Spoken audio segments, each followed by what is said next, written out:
right, Joe's going to give us a little demo of our production samples of the Honda Sure4 manual actuator. He's going to show you how it all works. So right here is the tank lever. This is in two-wheel drive. It works, it lifts up, rotates over. That's four-wheel drive. And then again, and that's diff lock, locks down like that.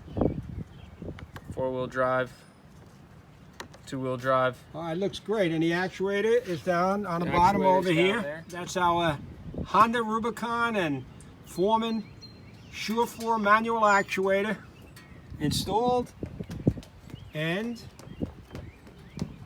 the tank lever for the Honda. Beautiful, love it. Two-wheel drive.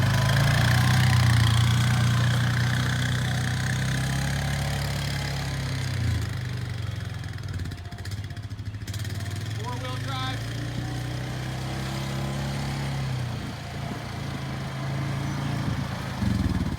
Back to two-wheel drive.